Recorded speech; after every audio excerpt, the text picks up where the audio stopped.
a los presentes, por favor, ubicarse en sus respectivos lugares y de manera especial mantener apagados sus teléfonos celulares para evitar cualquier interferencia de audio o video durante este evento y retransmisión en la sala de conferencias. Por lo que reiteramos, por favor, mantener apagados sus teléfonos celulares de la misma manera para guardar la solemnidad del evento que en este momento iniciará.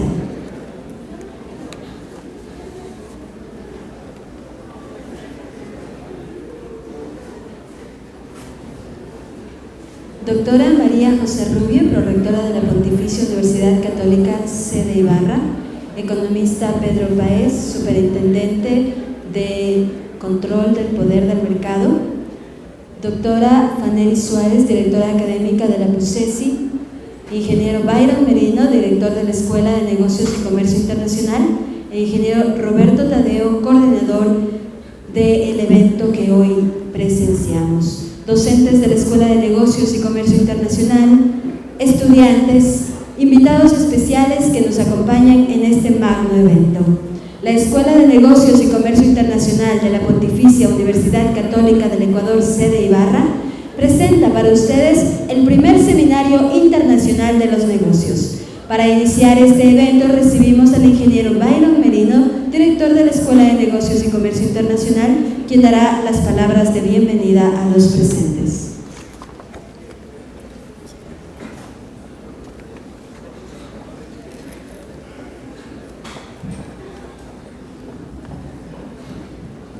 Autoridades de la mesa directiva, queridos y queridas compañeros docentes, apreciados señores y señoritas estudiantes, comunidad universitaria, tengan todos ustedes muy buenos días. Realmente es para mí un honor dirigirme a ustedes esta mañana en el marco del primer Seminario Internacional de los Negocios, cual ha sido organizado con el apoyo y colaboración de nuestras autoridades, compañeros y compañeras docentes, y sobre todo por la predisposición demostrada por parte de los y las conferencistas invitados. Dar la más cordial bienvenida a ustedes, queridos señores estudiantes, como también a los y las conferencistas que visitan nuestra sede universitaria, a la vez agradecer su participación en este importante evento académico. Quiero iniciar mi participación recordando que uno de los compromisos de nuestra universidad es de proporcionar una formación integral a nuestros estudiantes, coadyuve a alcanzar un alto nivel profesional que esté acorde a las exigencias del mundo contemporáneo. Existe también la necesidad de desarrollar conocimientos, capacidades y demás competencias. Por eso la importancia de este evento académico, que tendrá una duración de 3 días, que aparte de constituirse en una verdadera inversión en su formación académica, representa una gran oportunidad de aprender de lo bueno, exhortar a que aprovechen al máximo los conocimientos impartidos y demás experiencias que están por compartir. Bienvenidos todos y todas, y que estas jornadas académicas sean del beneplácito de todos y cada uno de ustedes. Muchas gracias.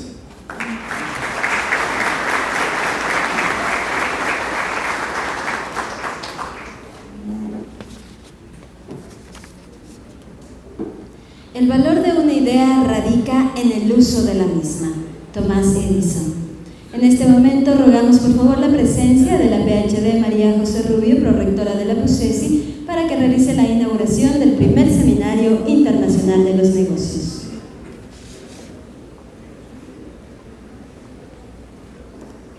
Muy buenos días a todos y a todas. Es un gusto poder saludar hoy a esta directa mesa directiva, sobre todo al economista Pedro Páez, que te auguramos los mejores éxitos y sobre todo pues, queremos agradecerle su presencia aquí en nuestra sede universitaria, que como universidad católica y perteneciente a un sistema sinapuche trata de llevar los más altos valores en todos los sentidos, en la adquisición de conocimientos, en esfuerzo personal de nuestros alumnos y profesores.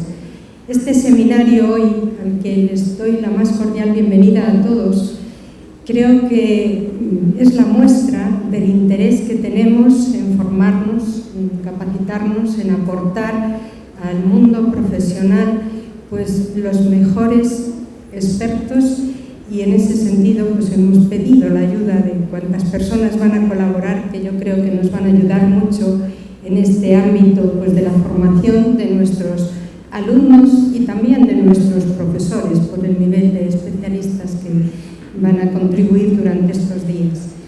Quiero agradecer pues a la escuela por su organización, por el interés que ha suscitado el seminario, en la persona pues del director de escuela y coordinadores de este evento, así como a los profesores y a los alumnos, que yo creo que a veces no nos podemos encontrar en muchos escenarios todos juntos, pero hoy es el momento de animarles realmente a que aprovechen, porque es una circunstancia muy especial el hecho de tener un seminario internacional con esta categoría.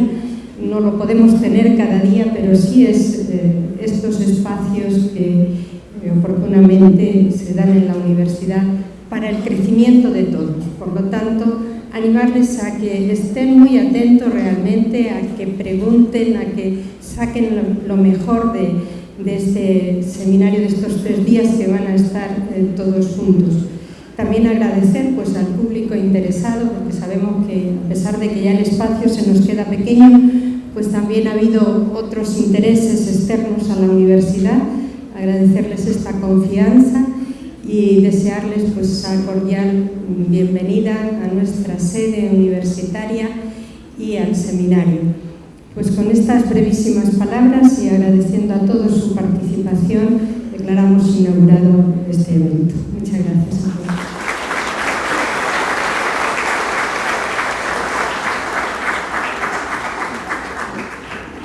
El veneno más peligroso para el emprendedor es el sentimiento de logro. El antídoto es pensar que se puede hacer, qué se puede hacer para mejorarlo el día de mañana. Como parte de este programa inaugural realizaremos en este momento la firma de un convenio entre la Superintendencia de Control del Poder de Mercado y la Pontificia Universidad Católica del Ecuador a través de sus representantes, el economista Pedro Paez y la PhD María José Rubio, para lo cual damos lectura a la parte pertinente del convenio. El convenio tiene el título Convenio Marco de Cooperación Interinstitucional celebrado entre la Superintendencia de Control del Poder de Mercado y la Pontificia Universidad Católica del Ecuador, sede Ibarra. El objeto del presente convenio se redacta de la siguiente manera: establecer un convenio marco de colaboración para el desarrollo de investigaciones económicas y jurídicas sobre mercados, abusos de poder de mercado, prácticas restrictivas de la competencia, concentraciones y fusiones y prácticas desleales en el Ecuador, así como actividades de promoción, defensa y abogacía de la competencia y demás temas que correspondan al objeto y ámbito de la Ley Orgánica de Control y Regulación del Poder de Mercado. Ese es el objeto del presente convenio, que en este momento se procede a la firma.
Muchas gracias. De este modo inicia una fructífera relación interinstitucional entre estos dos estamentos.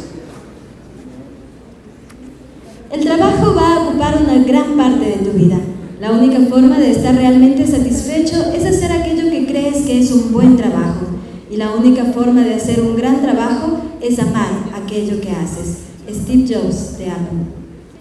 Damos paso en este momento al ingeniero Roberto Tadeo, coordinador del evento, quien explicará la operatividad del primer seminario internacional de los negocios. Autoridades de la mesa directiva, doctor Pedro Páez, bienvenido a la sede universitaria, señores directores generales, secretario general, docentes, directores de escuela, señores estudiantes. Me voy a permitir en pocos minutos darles a conocer en especial a nuestros queridos estudiantes la operatividad de este evento para poderlos llevar de buena manera. En primer lugar, el momento que ustedes recibieron el material de este evento, se encontraron con una cartilla, la misma que va a ser tanto al ingreso como a la salida registrada en los puntos fuera de esta aula magna. Para ello hay que considerar el horario del evento. Estamos impulsando el hecho de que los horarios sean cumplidos a cabalidad. También, para poderse hacer acreedores al certificado de este evento, es importante el tener el 100% de la asistencia. Esta cartilla es intransferible. Cada uno lo tiene que hacer sellar, donde constará el nombre correspondiente. A más de eso, el día viernes, al finalizar la última conferencia, a la salida de esta, ustedes harán la entrega de la cartilla a las personas que se encuentren en ese momento al exterior de esta sala. Como segundo término, quiero darles a conocer que el refrigerio, que ustedes también se hacen acreedores al asistir a este evento, se lo va a entregar en la parte posterior derecha de este edificio, donde es la sala múltiple. Para ello, ustedes van a contar con los tickets correspondientes. Y el día de hoy, el ticket del refrigerio es el ticket de color azul.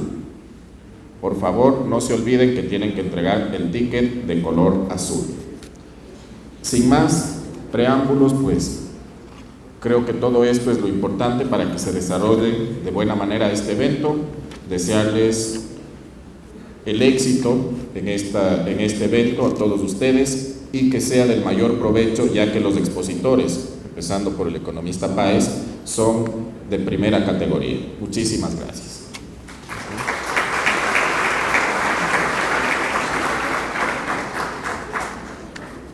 Solo hay una forma de comenzar a construir tu sueño, dejando de hablar y comenzando a hacer. Walt Disney. Para iniciar con el ciclo de conferencias de este primer día del Seminario Internacional de los Negocios, tendremos la conferencia El control de poder del mercado como una herramienta para el bien común, a cargo del economista Pedro Páez, superintendente de control de poder de mercado. Mientras las autoridades dejan la mesa directiva para poder proyectar la exposición, damos lectura a la hoja de vida del economista Pedro Páez. Pedro Páez es PhD en Economía por la Universidad de Texas en Austin, Estados Unidos, con su tesis Un marco de control óptimo para el diseño de políticas macroeconómicas alternativas. Tiene además un título de maestro en Desarrollo y Política Económica por la Facultad Latinoamericana de Ciencias Sociales, Flaxo, y su título de economista en la Pontificia Universidad Católica del Ecuador, en Quito. Es superintendente de control del poder de mercado desde julio del 2012 hasta la presente fecha. Entre otros cargos, ha sido representante plenipotenciario del presidente de la República del Ecuador en la misión especial del Gobierno del Ecuador para los temas de la nueva arquitectura financiera internacional. Además, ha sido presidente de la Comisión Técnica Presidencial de la República del Ecuador para la conformación de la nueva arquitectura financiera internacional Banco del Sur y ministro coordinador de la política económica en los años 2007 y 2008. También de su experiencia internacional debemos destacar que fue miembro del Grupo de París, expertos convocados por el presidente del G20 para discutir sobre la reactivación, regulación y gobernanza, así como miembro de la Comisión de Expertos del presidente Asamblea General de las Naciones Unidas sobre las reformas del sistema monetario y financiero internacional. Ha ejercido la docencia como profesor del programa de posgrado de la Universidad San Francisco, profesor asociado de los programas de posgrado en Economía de la Facultad Latinoamericana de Ciencias Sociales, Flaxo, sede Ecuador. Ha sido profesor invitado por el Instituto de Altos Estudios para América Latina de la Universidad La Sorbonne de París, de la Cátedra Simón Bolívar. También ha sido profesor visitante en el programa de Economía de la Universidad de Utah, Estados Unidos, profesor de posgrado en Macroeconomía Abierta y en Economía de la Crisis Financiera de la Universidad de Guayaquil, entre otros. Cuenta con varias menciones honoríficas nacionales e internacionales y con un sinnúmero de artículos en temas económicos y financieros en importantes revistas a nivel nacional e internacional. Con ustedes, el economista Pedro Paez.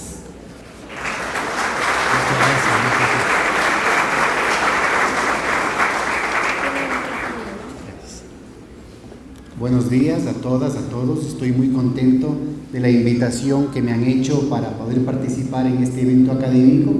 Para nosotros es crucial el poder contar con la participación de los estudiantes, de la academia en general, en este esfuerzo de construcción de ciudadanía en el que estamos empeñados. Contrario a lo que pasa con otras agencias de regulación antimonopólica en otras partes del mundo, inclusive en los países vecinos, nuestra prioridad no es el tema sancionador, no es el tema castigador. Para nosotros es fundamental dar cumplimiento a lo que plantea la Constitución de Montecristi y lo que está contenido en la Ley Orgánica de Regulación y Control del Poder de Mercado. En ese sentido, yo creo que nosotros somos una de las últimas concreciones institucionales del proceso constituyente que ha vivido el país a lo largo de muchísimos años. Es decir, no se puede ver de una manera formalizada y estática el tema solamente con la Asamblea Constituyente de Montecristi, sino que tiene que entenderse que esta voluntad nacional de cambio, una voluntad que va más allá de los partidos políticos, de los gobiernos, de los signos, ¿no es cierto?, de los referentes de los movimientos, y que tiene que ver con las apuestas estratégicas, el horizonte histórico del país. Yo creo que empezó ya con la tumbada de 3 presidentes y las críticas y la convulsión social durante la década previa, y que ahora está tomando forma, está encauzando de manera institucional unas nuevas reglas del juego, un nuevo balance de poder. El presidente de la República, de manera muy visionaria, acepta los resultados de las últimas elecciones presidenciales diciendo: hay que cambiar a este Estado burgués y transformarlo en un Estado que sirva a los intereses de la nación. Y en ese sentido, creo que es crucial romper con esa visión dicotómica que nos han querido imponer durante tantos años entre Estado y mercado. El Estado y el mercado han estado sirviendo todo el tiempo a los mismos amos. Y de lo que se trata ahora, como lo dice el presidente, es de transformar al Estado, y modestamente diríamos nosotros, y este es el objeto de la discusión de esta horita que vamos a conversar, también transformar al mercado. Y aquí, en muchos de ustedes, este tipo de afirmaciones debe generar un poco de sorpresa, un poco de inquietud, porque la imagen que tenemos, y sobre todo la imagen que nos dan los libros de texto, ustedes tal vez un poquito menos, en las escuelas de negocios la cosa es un poquito más aterrizada en la realidad, pero en los libros de texto de economía, yo que soy economista, la cosa es terrible, es decir, están en las nubes respecto a lo que pasa con el funcionamiento de la realidad, el funcionamiento de los mercados. Por eso es que los economistas como profesión no tenemos pistas respecto a qué es lo que pasa con la crisis financiera actual. Y uno de los problemas fundamentales tiene que ver con esa visión del mercado como una entelequia apersonal, algo así como la fuerza de la naturaleza, como la fuerza de la gravedad. Y eso no es así. Los mercados lo hacemos los seres humanos. Y si esos mercados están capturados por los intereses de un grupo específico, por ejemplo, de las empresas monopólicas, pues esos mercados lo que harán es reproducir y exacerbar las condiciones de concentración del poder económico, del poder político que están representando esas personas. La tarea entonces es cómo hacer para que los mercados realmente representen el interés de la sociedad en su conjunto. Es decir, cómo podemos recuperar los mercados, cómo hacer que los mercados sean también un instrumento del bien común, un instrumento del summa causa. Y es en ese sentido que hemos preparado esta presentación.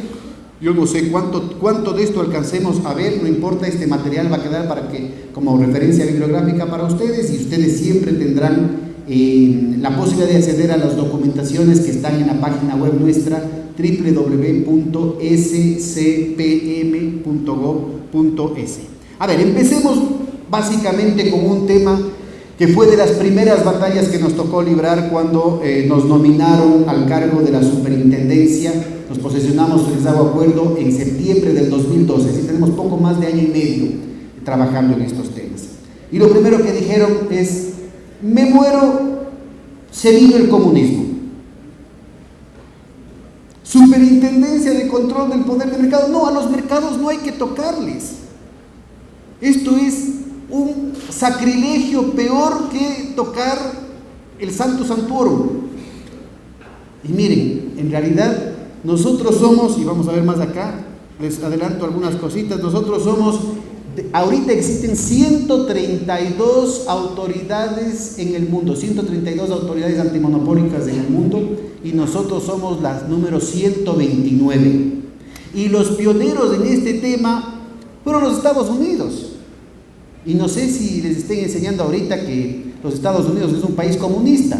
Yo he vivido ahí, he estudiado ahí, he trabajado ahí durante muchos años, y no es eso lo que yo he constatado. Precisamente la ley pionera en el tema de la regulación de los abusos monopólicos se da en el seno de la movilización social en contra de los grandes varones, ¿no es cierto?, del petróleo, de las finanzas, del acero, de la siderurgia, de todos estas nuevas sectores líderes de la segunda revolución industrial que se da luego de la guerra civil en los Estados Unidos. Inclusive salió una serie de televisión, ¿no?, la cuestión de los Rockefeller, de los Vanderbilt, de los Carnegie, de los JP Morgan, en fin. Y justamente la movilización social frente a esos abusos monopólicos dio lugar hace más de 120 años a la ley Sherman. Y la legislación del Ecuador, como la de todo el mundo, es una versión mitigada, es una versión diluida de esa ley Sherman, que en el caso de los Estados Unidos tiene atribuciones como las de no solamente plantear sanciones administrativas, sino sanciones penales a los empresarios que incurren en engaños y en abusos en el mercado. En los Estados Unidos hay capítulos enteros dedicados, por ejemplo, a la atribución que tiene la autoridad para intervenir una empresa y obligarla a dividir. Una de las tareas históricas fue precisamente dividir la Standard Oil de los señores Rockefeller en varias otras empresas, ¿no?, entre ellas la Chevron y la ESO, la Exxon ahora, ¿no es cierto?, la Texaco. Todas ellas formaban parte del gran holding de los Rockefeller. Y recientemente, hace 3 décadas, dividieron la empresa, la Bell, que tenía el cuasi monopolio en el tema de la telefonía en los Estados Unidos. Y fue precisamente la capacidad que tuvo la autoridad de los Estados Unidos de obligar a dividir una empresa que era demasiado grande para la salubridad de la economía, la que permitió, por ejemplo, que se despliegue la telefonía celular. Todos los descubrimientos estaban listas, todas las innovaciones tecnológicas estaban listas, pero no resultaba rentable para el monopolio el poder desplegar comercialmente esos avances científicos en beneficio de la sociedad. Solo el momento en que se cambia la estructura de incentivos, se cambia el marco institucional, en el caso de los Estados Unidos, con la división de la empresa, se permite que efectivamente se despliegue la revolución tecnológica que estaba lista en el campo meramente científico, ¿no es cierto? Entonces, es importantísimo trabajar con estos temas, porque a veces, como se trata de una cuestión nueva, podemos ser víctimas de la sorpresa, podemos ser víctimas de los vivísimos de siempre que se van a encargar de proteger sus privilegios a costa de cualquier cosa. Ustedes deben saber que la ley que finalmente se aprueba en octubre del 2011 tuvo varios intentos en el pasado, y los que sabemos se encargaron de tumbarse repetidos proyectos de ley, en algún caso inclusive a nivel del presidente de la República.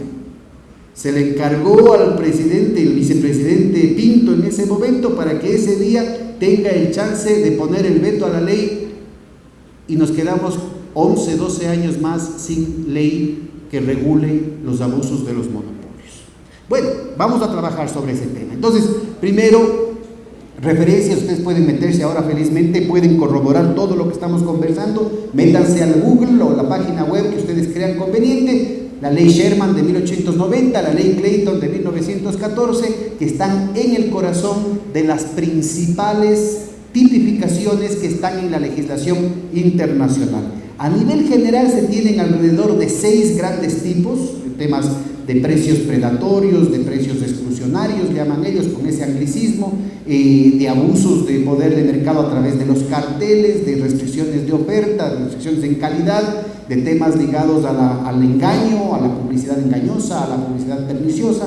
En el caso de la legislación ecuatoriana, sin ampliar el abanico de infracciones, lo que se hace es se tipifica de manera mucho más específica para evitar niveles de discrecionalidad y que las señales que se ejerzan sobre el mercado, las señales que se den al mercado, sean mucho más nítidas, mucho más transparentes y todos sepamos a qué atenernos, ¿no? Es importantísimo, entonces, bueno, aquí tienen algunos conceptos del trust, del monopolio como tal, aunque no sé si ustedes han visto en microeconomía el tema del monopolio como tal, es un término técnico muy restricto que hace referencia a la existencia de una sola empresa que controla un mercado y desde el lado de las ventas. Los que saben un poquito más de economía saben que normalmente es muy difícil que exista una sola empresa, normalmente se tratan de oligopolios por el lado de las compras, y que también hay una oportunidad de explotación o de sobreexplotación, de abuso por el lado de las compras, y en ese caso se habla del oligopsonio. En el caso de muchos supermercados que pagan tarde, mal y nunca a sus proveedores, por ejemplo, o en los abusos que sufren la mayoría de los campesinos, la mayoría de los agricultores, están ligadas a esta situación de dependencia respecto a operadores más grandes. Aguas arriba o aguas abajo, la existencia de estos cuellos de botella que son estructurales, y en el caso de la economía ecuatoriana hemos encontrado en estudios a 400 sectores del Producto Interno Bruto que tenemos esos cuellos de botella con niveles de concentración que, de acuerdo a los índices estandarizados a nivel internacional, no son saludables. Entonces tenemos en definitiva monopolios hasta en la sopa. Monopolios en este sentido que estamos hablando genérico del término, ¿no? Entonces, en la ley ustedes pueden encontrar los detalles de cómo se tipifican estas 23 diferentes infracciones en torno a los temas que vamos a ver de manera más general acá.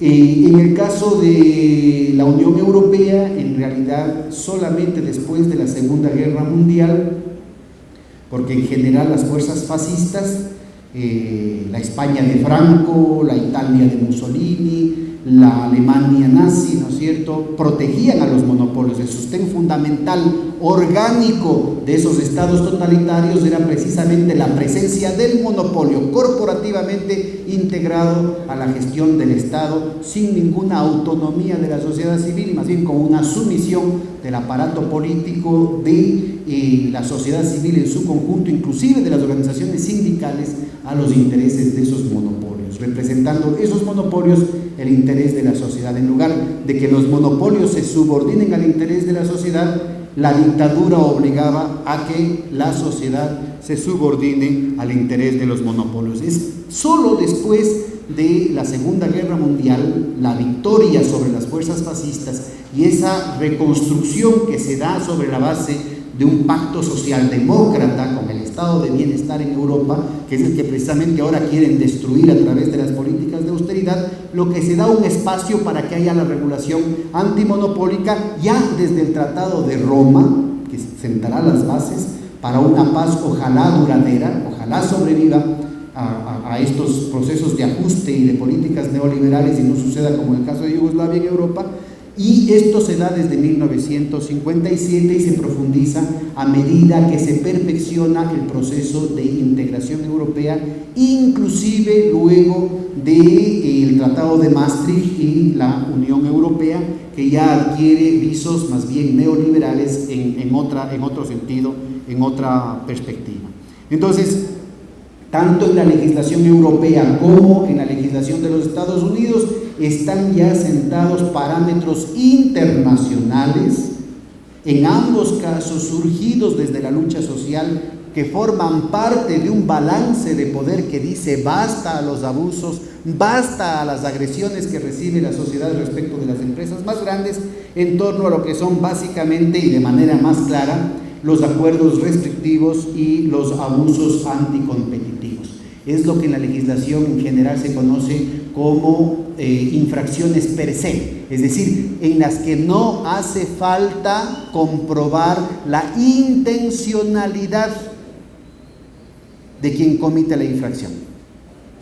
Basta el corroborar, basta el documentar la infracción para que esa infracción deba ser sancionada. Como les decía, en el Ecuador es el de los últimos, solamente Paraguay, después de nosotros, tiene una legislación, hemos estado atrasados en este tema, y ese atraso, les insisto, no es coincidental. Hay poderosos intereses que han estado operando durante décadas para evitar que la sociedad pueda tener algo que decir en el funcionamiento de los mercados, que han estado evitando que la ciudadanía pueda protegerse frente a los abusos y a los engaños. En el caso de la Ley Orgánica de Regulación y Control del Poder de Mercado, emitida en octubre del 2011, su papel tiene que ser entendido porque calza con absoluta propiedad en el marco del proceso constituyente que estábamos hablando y sobre todo en el concepto neoconstitucionalista que está presente en la Constitución de Montecristi y que plantea en la discusión y la construcción del bien común. Ustedes están en la Universidad Católica y yo creo que hay que recuperar autores del humanismo cristiano como Santo Tomás, sobre todo, un autor fundamental en lo que tiene que ver con la construcción de la sociedad moderna, autor muy conocido por demás, pero también autores desconocidos, por ejemplo, como Nicolás de Cusa, un obispo del siglo XV que tuvo la visión tan temprana, tan precursora de hablar de los derechos humanos, de hablar de la separación de la Iglesia y del Estado, de los derechos civiles, de las elecciones, de la democracia, de la dialéctica, del papel de la ciencia, de la protección de los más débiles dentro de la sociedad y del bien común como elementos fundamentales para la construcción de una paz duradera. Y estas vertientes sustantivas del humanismo cristiano, estas vertientes milenarias que están presentes, aunque ni siquiera sepamos los nombres de los autores en nuestra vida cotidiana, porque forma parte de nuestro sistema operativo, así no lo sepamos, ¿no es cierto?, están de manera central incluidas en el concepto que trata de inspirarse en la sabiduría milenaria de los pueblos primordiales del Summa Causai. En el caso concreto nuestro, la tarea es muy modesta y lo que nos interesa es aportar desde el ángulo específico del funcionamiento de los mercados con el tema de la transparencia y la eficiencia, el fomento de la competencia, es decir, el permitir y el promover el que el ciudadano y el empresario tengan siempre accesos a alternativas, lo que va a permitir, ¿no es cierto?, la construcción de un comercio justo, y esto en el marco de la transformación de las dinámicas económicas, de las dinámicas de la sociedad que lastimosamente hasta ahora han estado impregnadas de manera fundamental por una dinámica de 500 años en la que no opera la ley de la oferta y la demanda, sino que predomina lo que conversábamos ayer, la ley del perro del hortelano. Ni comes ni dejas comer. Los mercados lastimosamente han sido instrumentalizados por los que sabemos para que no funcionen las cosas, para poder lucrar de la restricción, de la escasez, de la asfixia de la iniciativa de la gente. Y entonces necesitamos transformar la dinámica de los mercados, cambiar la estructura de los incentivos, cambiar la microestructura del mercado, es decir, los mecanismos por los cuales los operadores puedan participar con plena potencialidad, generando otro tipo de energías, otro tipo de sinergias, otro tipo de posibilidades que hasta hoy, insisto, por esa captura oligárquica del funcionamiento de los mercados, no han podido desarrollarse. Ese es el aporte del mercado a la construcción del bien general, a la construcción del bien común en la perspectiva del summa causae. No solamente desde la protección del consumidor, sino, insisto, en la construcción de un sistema de derechos diferente también para el empresario. Qué bueno sería que ustedes, son escuela de negocios, se pongan a trabajar, ahora que la compañera que estaba animando, que estaba de maestra de ceremonias, hacía citas a varios empresarios, ¿no es cierto?, a través de la historia. Que alguien haga un estudio aquí en el Ecuador de la morbimortalidad empresarial. Yo no me refiero solamente al hecho de que a la vuelta de la esquina se asfixian las iniciativas de los sectores populares, de las comunidades indígenas, del autoempleado, del artesano, del vendedor ambulante, de la pequeña, de la mediana empresa. Estoy hablando inclusive de sectores privilegiados como ustedes y nosotros, que tenemos el acceso a la universidad, que contamos con lo que algunos llaman el capital social de nuestras familias. Tenemos atribuciones a nivel ex ante, es decir, en lo fundamental antes de que el hecho ocurra, en términos de evitar y prevenir a través de la abogacía de la competencia, eventos como los que estamos teniendo ahora, eventos como los que ya vamos a ver. Hemos tenido hasta ahora 27 talleres internacionales y más de medio centenar de eventos locales para promover el diálogo, inclusive con las empresas involucradas en las infracciones, para tratar de resolver las cosas por las buenas. Y luego tenemos el control, la notificación y la aprobación de las operaciones de concentración, de las fusiones y las adquisiciones. Pero el marco que tenemos para trabajar sobre la estructura monopólica que heredamos es bastante limitado. Ya les digo, ni siquiera tenemos las atribuciones que tiene la legislación norteamericana en torno a dividir una empresa o en torno a hacer intervenciones más profundas. El eje de lo que podemos actuar es bastante limitado y está ligado al tema de corregir, eliminar y sobre todo sancionar. Y ahí está el tema que tenemos que trabajar entre todos para evitar que la cosa se resuelva solamente sobre la base de la sanción. Tenemos el tema de la investigación de los abusos de poder, acuerdos y prácticas restrictivas, las prácticas desleales y las concentraciones no autorizadas. Básicamente ese es el ámbito en el que estamos nosotros. Todo lo demás les corresponde a ustedes, compañeros. La construcción de otros mercados, unos mercados sanos, unos mercados que integren, unos mercados que brinden oportunidades, es tarea de todos los ecuatorianos. Y en ese sentido, tenemos que crear un ambiente que propenda a la competencia. No a la competencia en el sentido que nos quieren hacer ver las películas, sobre todo las de Hollywood, ¿no es cierto? No es el asunto de estar siempre yéndose a la yugular del prójimo. No, lo que se habla es de crear un ambiente que abra el abanico de posibilidades, que permita que existan siempre alternativas y que permita que la creatividad de la gente siempre pueda medirse en términos de méritos y no, como siempre, lastimosamente, ha funcionado aquí en el país, a codazo limpio y sobre la base del abuso del poder económico y político siempre concentrado. Entonces tenemos la tarea en la que nos movemos es evaluar y proponer políticas que incluya la eliminación de las barreras de entrada que ya existan y las estructuras rígidas de costos de producción, estudios de investigaciones de mercado para detectar cuáles son los impactos sistémicos más importantes que podemos lograr con escasos recursos, y además para ver dónde están los méritos en las quejas y las denuncias que recibimos del público, y la presencia de ustedes, de la sociedad civil y sobre todo este sector privilegiado de la academia, esta antena tan sensible de la sociedad que nos permita instalar un debate tan delicado que hace referencia a mercados de miles de millones de dólares, siempre desde el rigor académico, desde la excelencia técnica, con muchísima responsabilidad, con muchísimo respeto y tolerancia a todos los sectores involucrados.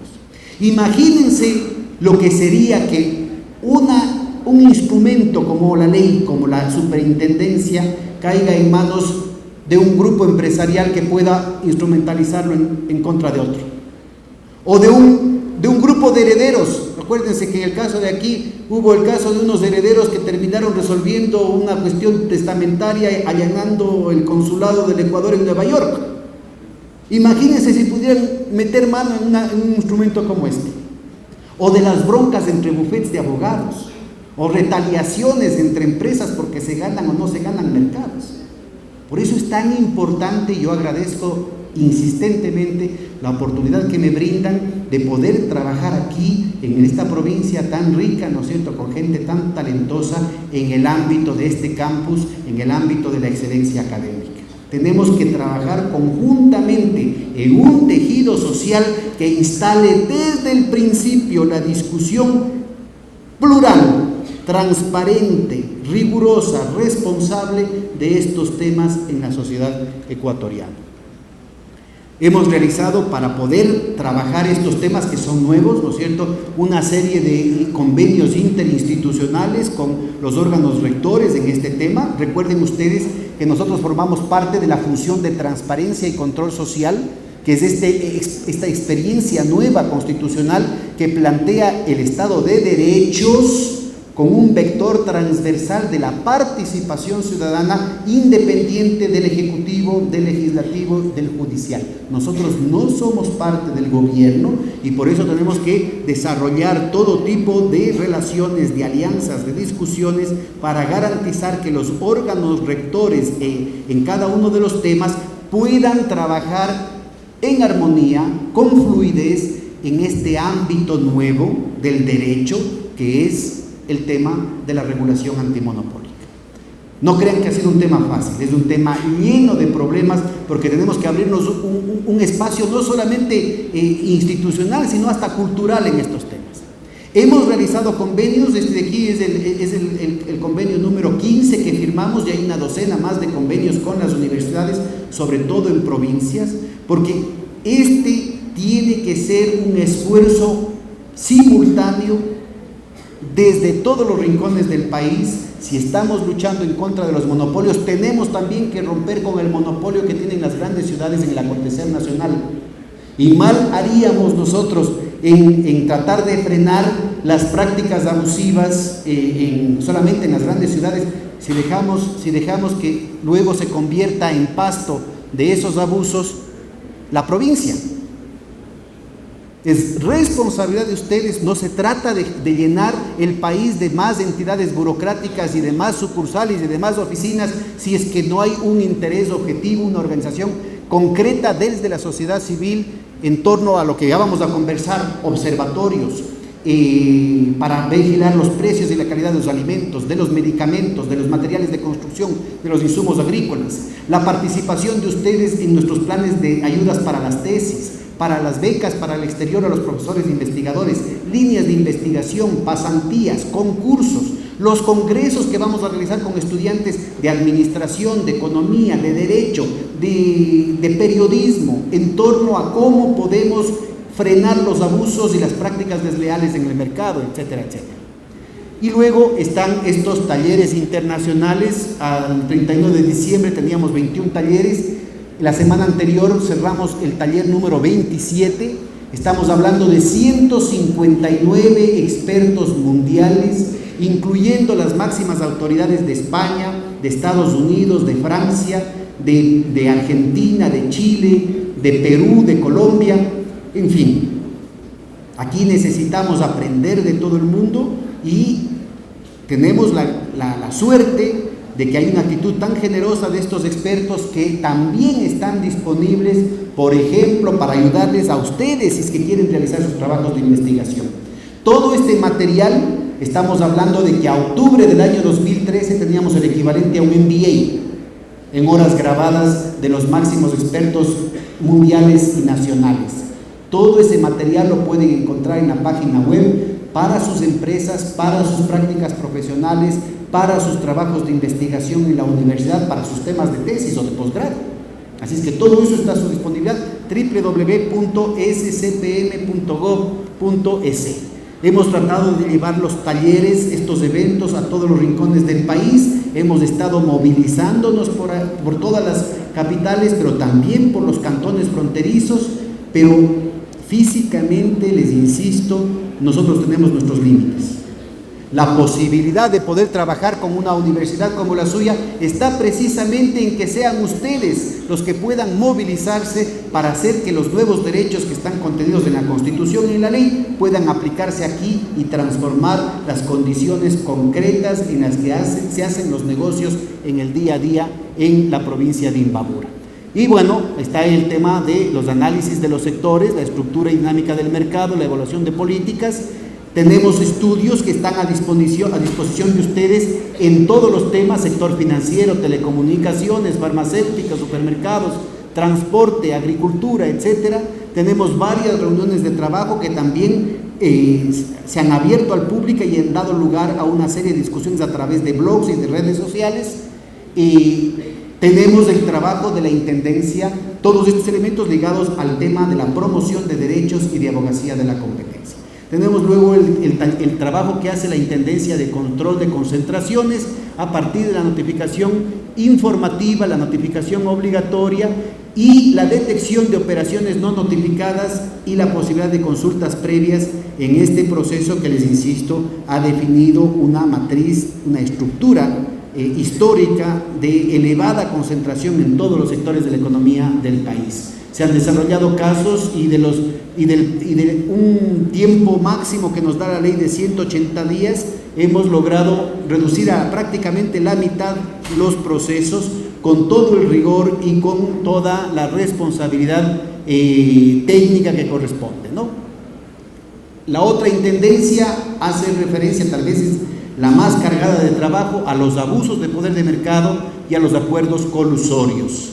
Y ahí tenemos una definición de categorías muy importantes, como es la definición del mercado relevante como tal, atribución exclusiva, legal, técnica de la superintendencia. No es un tema caprichoso al gusto del operador de turno, se trata de una definición técnica, una atribución legal que tiene la superintendencia, y la definición del abuso del poder en ese mercado, ¿no es cierto?, en torno a las mejores prácticas internacionales y a la jurisprudencia comparada que ha sido recogida en la ley orgánica nuestra, ¿no? La intendencia básicamente explora la existencia, por favor discúlpenme los anglicismos, son categorías comunes a la legislación internacional y aquí se recogieron con esos términos: prácticas explotativas, prácticas exclusorias. Básicamente la alerta que hay que tener respecto al conocimiento común o al sentido común es que los abusos pueden darse cuando los precios suben demasiado, pero también pueden haber abusos cuando se bajan los precios por debajo de los costos de producción, porque es un mecanismo muy sutil, muy sofisticado, que además puede tener amplia acogida entre la ciudadanía para expulsar a la competencia y quedarse con el mercado completo, y luego sí, en el futuro, elevar los precios, restringir la calidad y tenernos a su merced, ¿no es cierto? Entonces, las prácticas restrictivas, las prácticas explotativas, ¿no es cierto?, hacen las prácticas exclusionarias y explotativas, hacen referencia a restricciones en oferta, restricciones en calidad y manipulación de los precios que lo que hacen es entorpecer el desenvolvimiento adecuado de los mercados en favor de unos pocos bolsillos, ¿no? Y luego viene la cosa más clara, los acuerdos restrictivos, la colusión, el ponerse de acuerdo para imponer precios, el ponerse de acuerdo para no sacar ciertos productos, el ponerse de acuerdo para no comprar los productos, por ejemplo, a los agricultores, a los campesinos, a las comunidades, el ponerse de acuerdo para obligar a que los proveedores del supermercado o de la farmacia tengan que dar gratis tantas muestras o para tantas promociones, obligarles a recibir el pago tarde, mal y nunca, etcétera, etcétera. Todos estos acuerdos son perseguidos por la superintendencia y pueden darles algunas ideas de los términos de cooperación que podríamos tener entre ustedes en su trabajo académico y la superintendencia, sea en la cuestión de las tesis, sea en las líneas de investigación, sea en los reportajes, sea en las pasantías, ¿no? Bueno, aquí tenemos hasta el momento 32 operaciones. Vaya, ¿qué hice?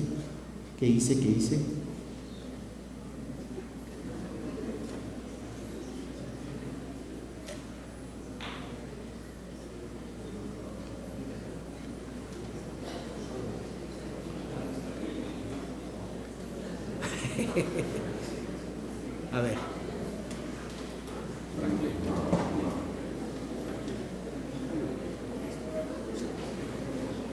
Ahí estamos. Gracias. Bueno, entonces aquí están algunas estadísticas. Al momento les cuento, esto de aquí era en la rendición de cuentas a un corte al año 2013. Al momento hemos tenido 161 casos de distintos tipos. Estamos hablando de casos muy pesados de todos los sectores del país. Así que el esfuerzo que ha hecho el personal de la superintendencia ha sido verdaderamente formidable. Y en buena parte gracias a la generosidad de estos expertos internacionales que nos han permitido desde la primera autoridad hasta el último de los técnicos a estar en un contacto permanente, fluido, en consulta constante, ¿no es cierto?, de todos los detalles técnicos, de todos los aspectos oscuros, de las referencias respecto a casos parecidos y de las mejores prácticas internacionales, insisto, tanto en el norte como en el sur, economías grandes, economías pequeñas, economías bollantes, economías en crisis, para que podamos aprender las lecciones de la mejor manera y aplicarlo con sabiduría a la situación específica del país.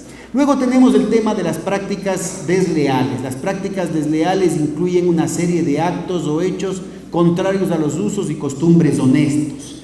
Hasta aquí podríamos dejar abierto un abanico muy amplio, ¿no es cierto?, de opiniones y de subjetividades, pero la cuestión es muy concreta. El tema de la publicidad engañosa, la comparación denigrante, actos de confusión deliberada, violación de secretos empresariales, actos de imitación, inducción a la violación contractual, explotación de la reputación ajena, violación de normas, prácticas agresivas de acoso contra los consumidores, actos de engaño que incluyen la omisión, actos de denigración más explícitas. Un ejemplo clarísimo, la cuestión de los medicamentos genéricos.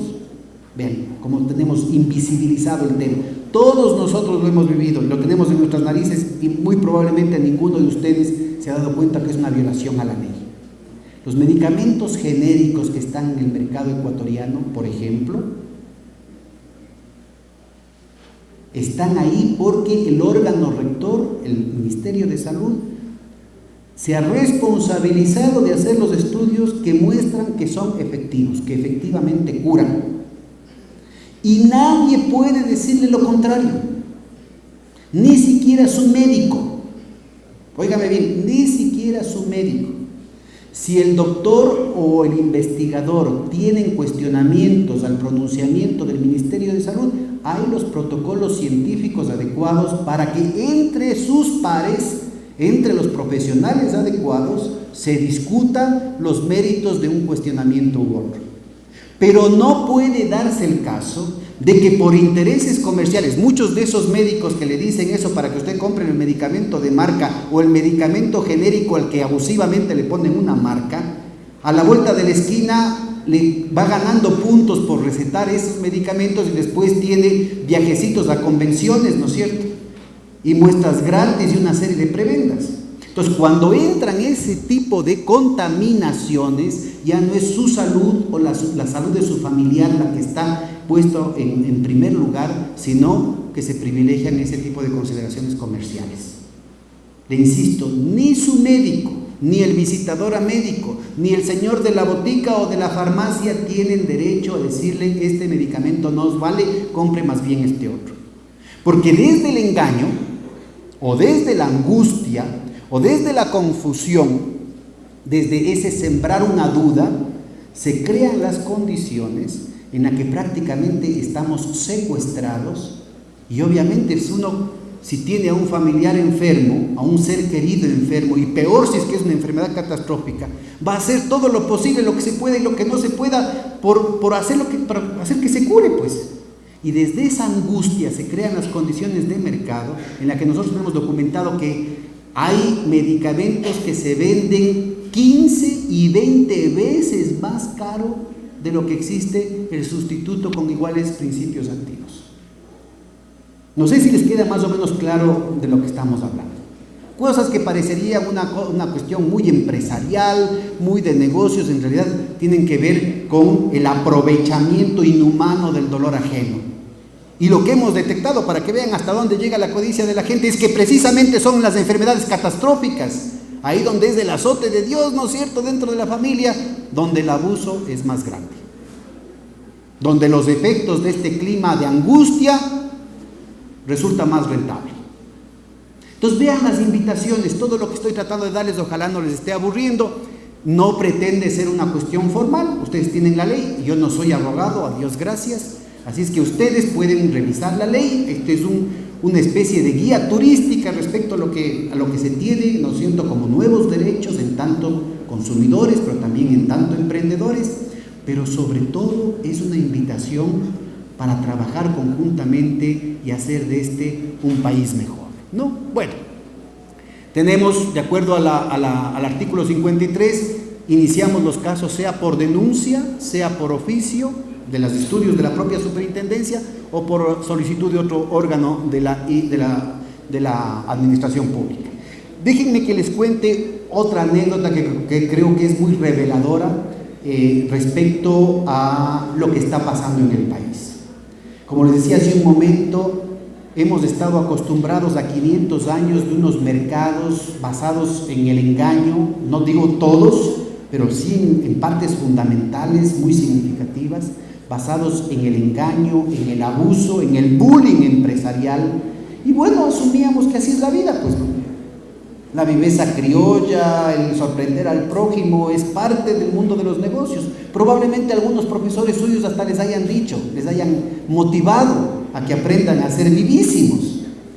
Entonces, una de las grandes tareas, una de las grandes dificultades que tuvimos que empezar enfrentando es precisamente el visibilizar este tema y hacer caer en cuenta a la gente que basta, que no tenemos por qué aguantar abusos, que no tenemos por qué aguantar engaños, que no tenemos por qué seguir basándonos en la viveza criolla, ni siquiera en el mundo de los negocios. Y de pronto vino una avalancha de quejas, pero preste atención a esto. Quejas a mundos, pero muy poca gente se atrevía a poner una denuncia. Y no me refiero a los ciudadanos de a pie, me refiero también a familias propietarias de empresas con importantes entronques con el poder económico y político local, provincial, nacional y hasta internacional, que tenían miedo a las retaliaciones de los que sabemos, de las grandes empresas, que no se atrevían a poner una denuncia porque decían, no, de gana me voy a meter en problemas. Ahorita les mencionaba el caso de los 14 convenios. Hemos recorrido todas las provincias del país y hemos golpeado las puertas de las distintas universidades y las respuestas han sido muy magras, inclusive ofreciendo plata, por ejemplo, para el tema de las becas, 200 cupos para becas que incluyen, para terminar de hacer la beca, que además del soporte material, del soporte técnico, de los técnicos de la superintendencia y de estos expertos internacionales incluían 6 meses de salario básico, todos los costos de laboratorio técnico, ¿no? Yo no estoy refiriendo solamente a economía o derecho, a cualquiera de las ramas técnicas, compras de software, financiamiento de encuestas para hacer estudios de mercado contundentes con el respaldo técnico del diseño de un muestreo aleatorio de parte de la superintendencia, bibliografía especializada, todo contra factura hasta $5,000. De los 200 cupos solo pudimos entregar 35. Plata para 20 becas para que los profesores, los investigadores de la universidad puedan hacer sus estudios de posgrado en temas relacionados con frenar los abusos de poder de mercado. 20 becas. Hemos golpeado las puertas. Ni un solo proyecto nos han presentado por miedo.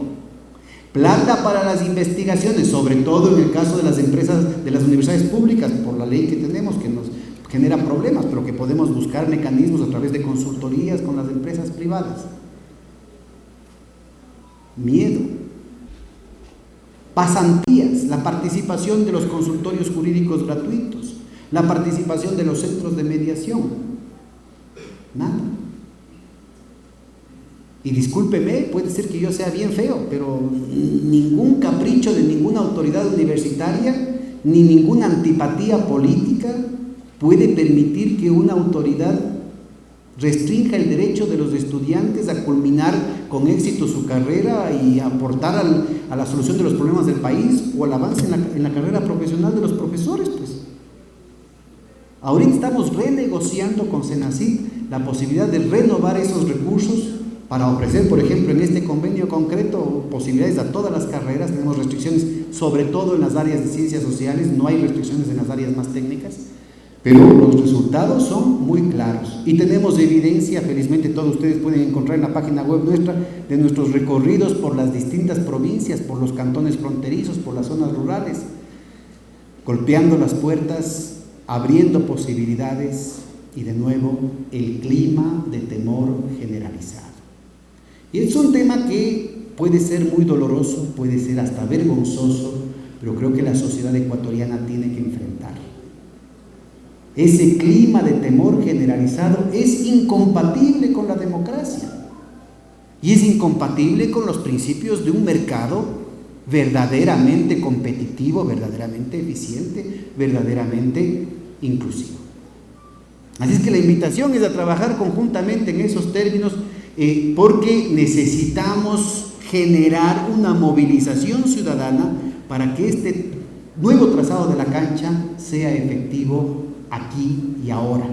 Y les insisto, de nuestra parte no tenemos ninguna prioridad por el lado de las sanciones.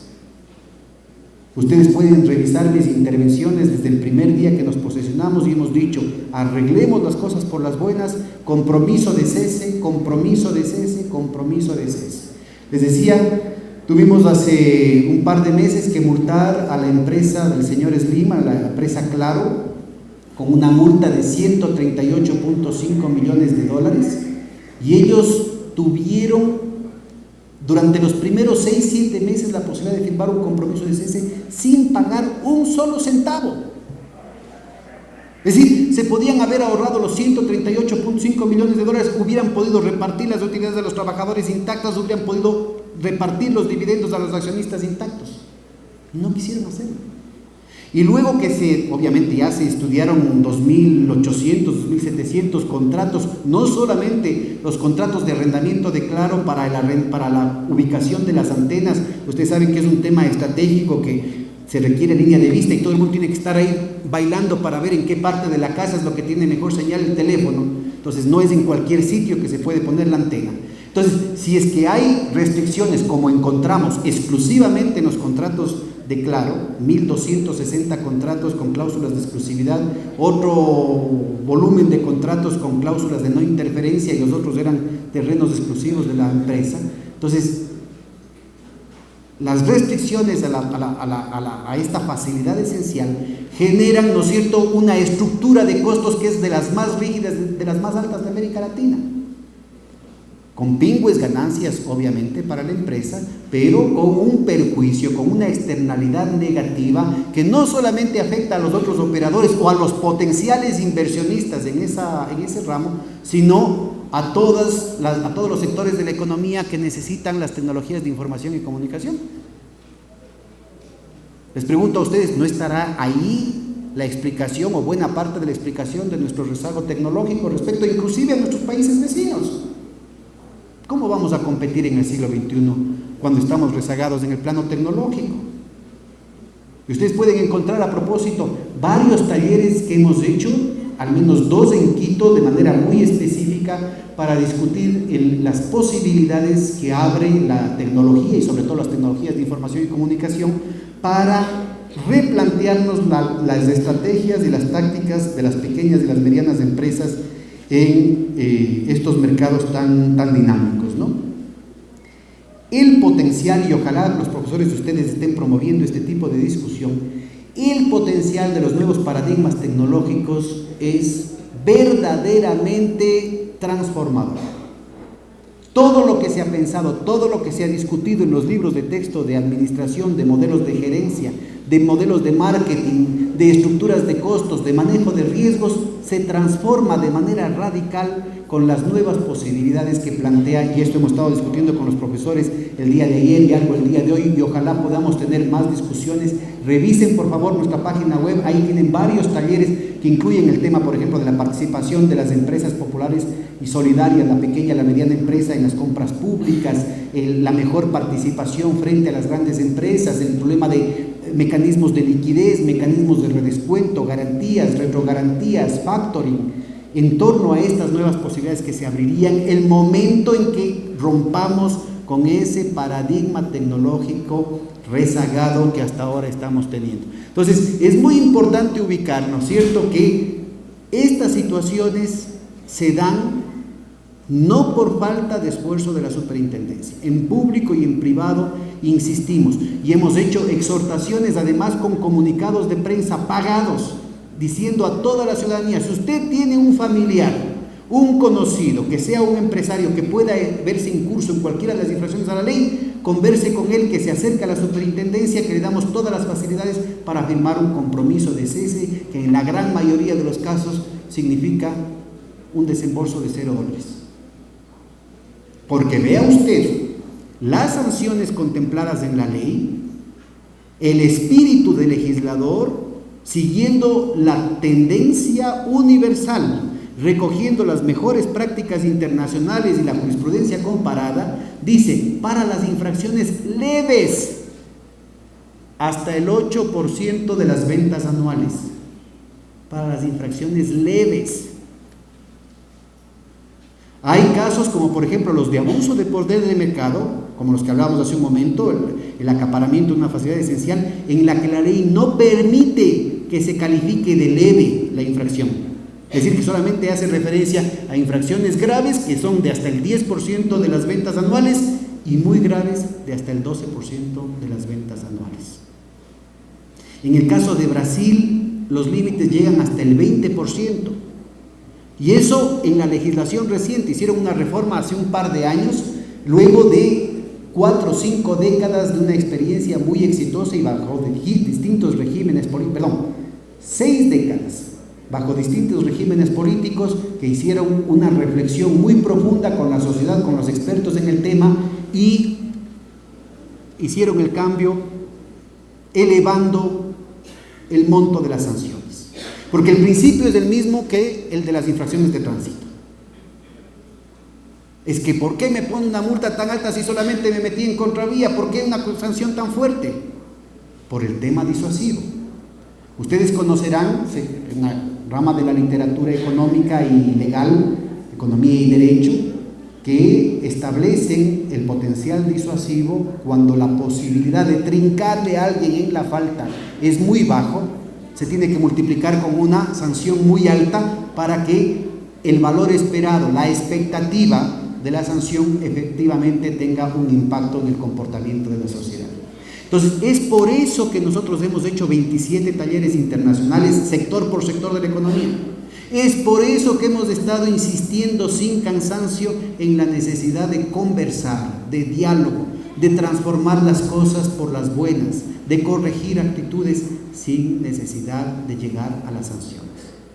Pero obviamente estaríamos haciendo un flaco servicio a la democracia, al Estado de Derecho y peor aún al Estado de Derechos que manda la Constitución si no hiciésemos cumplir la ley para todos. Y por eso no nos temblará la mano tampoco en seguir sancionando a aquellos operadores que persistan en el abuso. Bueno, yo creo que ya más o menos tenemos una idea generalizada. Ustedes tienen ahí más material que pueden trabajar respecto a los efectos benéficos en la construcción del bien común, como habíamos hablado hace un momento, en torno a la inversión y participación de nuevos operadores. Por ejemplo, miren, ahorita, ¿qué impide que ustedes inviertan en el sector de la telefonía celular? Concretamente, ¿qué evita que ustedes u otras personas inviertan en ese sector? ¿Acaso no hay nichos de mercado, no hay sectores desprotegidos, sectores con un mal servicio, con mala señal? Ustedes se han ido por Peña-Herrera. Yo recientemente estuve por Peña-Herrera, estuve por Intag, y ahí bien difícil. ¿Qué creen ustedes? A ver, compañera, díganos. Bueno, las barreras de entrada son imposibles, pues. Antes de facturar $1, usted tiene que hacer una inversión multimillonaria desarrollando su red de antenas. Y peor si esa red de antenas no puede ponerlas en el sitio clave, en la punta del cerro o ahí donde mejor convendría, porque ya hay cláusulas de exclusividad en los arrendamientos de los operadores anteriores. O peor aún, del operador dominante. En este caso, claro, tiene el 69% del mercado, ¿no? Entonces, miren, vean ustedes cómo se transforman las cosas. Algunos dicen, es que ese tipo de leyes están ahuyentando a la inversión extranjera, están impidiendo que haya más inversión. Por el contrario, pues.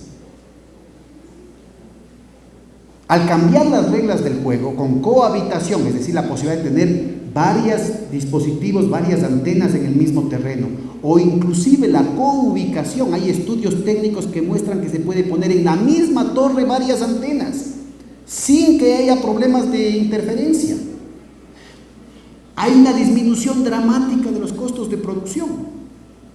Si a eso le sumamos la recomendación que se hizo en agosto del año 2013 del roaming nacional, es decir, la posibilidad de que usted reciba en todo momento y en todo lugar, no, la posibilidad, el derecho de que usted tenga en todo momento y en todo lugar la mejor señal disponible, independientemente de cuál sea el operador. De manera que usted siempre tiene un buen servicio y luego los operadores se arriendan los servicios técnicos de la señal. Imagínese, usted podría, dice, a ver, aquí en la provincia de Imbabura el servicio telefónico no es bueno, el servicio del celular no es bueno, vamos a hacer una empresa, podrían hacer como la etapa, ¿no? El ejemplo cuencano, una empresa mixta, podrían hacer con inversionistas acá, podrían hacer, vean ustedes cuál es el mecanismo que mejor les conviene, y se dedican exclusivamente al nicho de mercado sin necesidad de desplegar esa infraestructura costosísima, simplemente arrendando la señal con el roaming nacional en una estructura de costos muchísimo más barata y que al mismo tiempo permite potencializar las inversiones ya realizadas.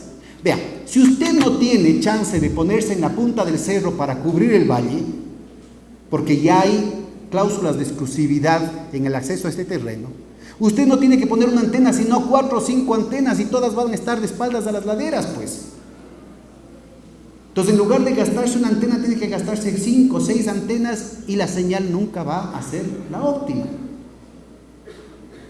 Con esta transformación de las reglas del juego, se están abriendo las posibilidades, primero, para reciclar esas inversiones que ya se realizan y solamente con el costo de transporte, reubicarlas en otros sectores no atendidos, poniendo la antena en el sitio óptimo donde originalmente se necesitaba, y se puede tener con una inversión mínima una ampliación de la señal hacia los rincones más recónditos del país.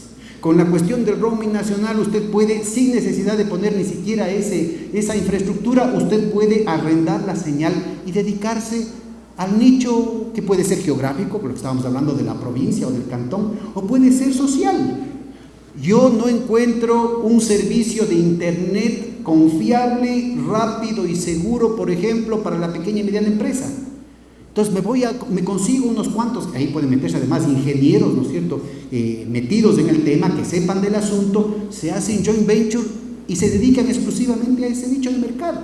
Vean ustedes, para ilustrar cómo una intervención de este tipo en realidad lo que hace es dinamizar la posibilidad de que potenciales inversionistas participen en el mercado con una estructura de incentivos que favorezca precisamente la excelencia, que detecte, que genere las motivaciones para detectar dónde están las falencias del mercado, para corregirlas, para aprovechar esas oportunidades.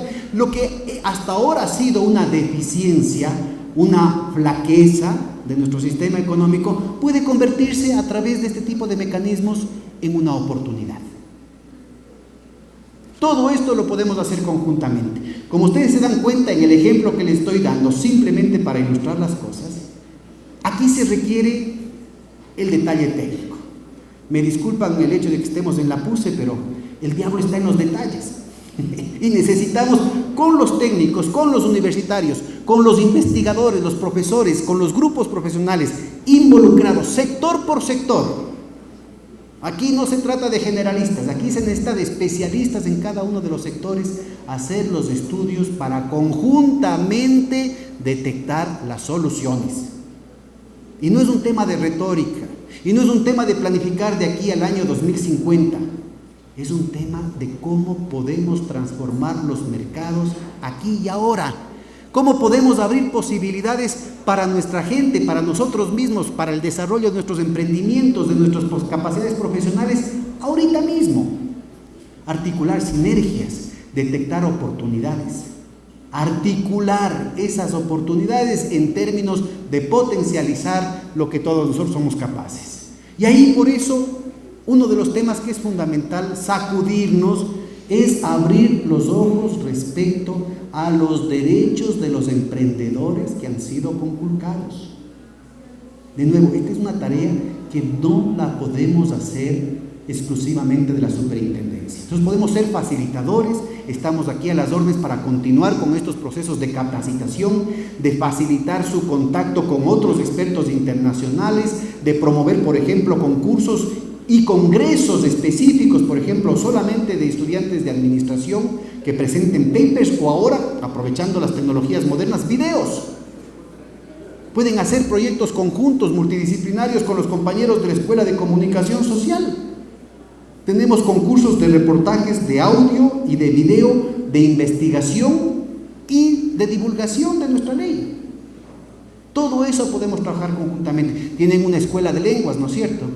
Podríamos desarrollar todos estos materiales, por ejemplo, al quichua, o a cualquier otro idioma nativo que permita que realmente esto se convierta en un derecho efectivo de todos los ecuatorianos. Así que, compañeros, compañeras, las posibilidades son enormes, pero la pelotita está en su cancha. Ustedes son los expertos en su tema, y este convenio que venimos firmando con la señora prorectora, ¿no es cierto?, crea un paraguas institucional absolutamente viable, absolutamente fluido, para que podamos seguir trabajando no solamente en su superación profesional, una cosa que no acaba aquí en la universidad. El derecho de la competencia llegó para quedarse, y más temprano que tarde, el resto del sector público y las propias empresas van a darse cuenta de lo tremendamente rentable que es trabajar este tema desde el rigor, desde la responsabilidad y desde el compromiso con el país.